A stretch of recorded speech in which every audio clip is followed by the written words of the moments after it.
तो welcome dear students, class 10 के भूगोल में आपका स्वागत है। तो आज का ये जो वीडियो है, ये जो प्रश्न है, ये पहला चैप्टर से है। तो आइए क्वेश्चन को यहाँ पे समझते हैं।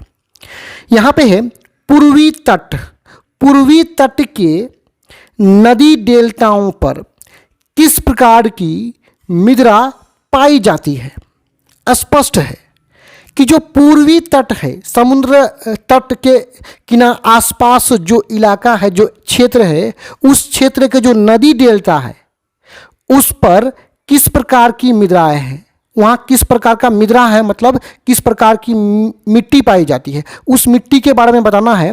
फिर आगे बोल रहा है क्या, इस प्रकार की मृदा की यानी मिट्टी की 3 मुख्य विशेषताएं बताना है, उसके कुछ प्रॉपर्टीज को बताना है, खूबी को बताना है।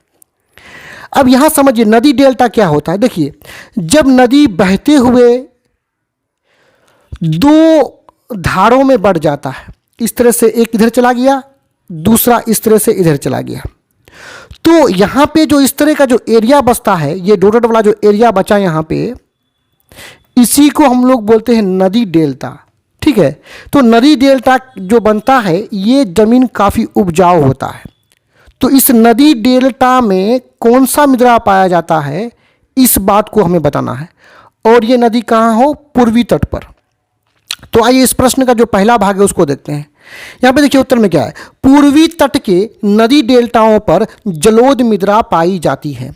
स्पष्ट है, नदी डेल्टाओं का जो जमीन है, जो मिट्टी है, वहाँ जलोढ़ मृदा पाई जाती है।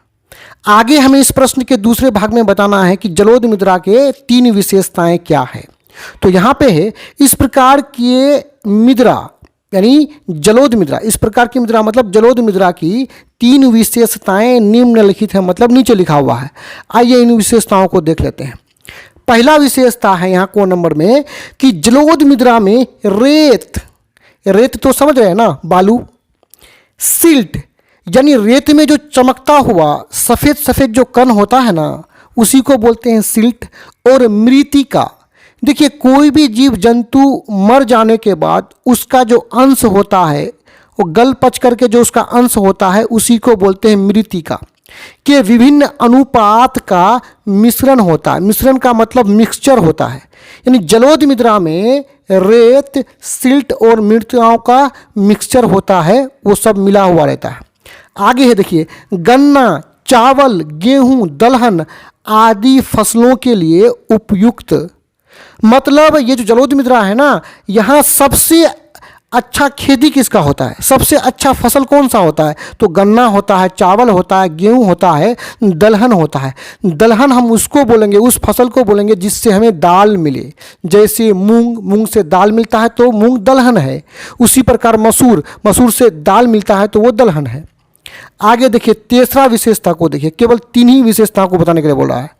अधिकतर जो जलोढ़ मृदाएं हैं वो पोटास, फास्फोरस और चूना युक्त होता है।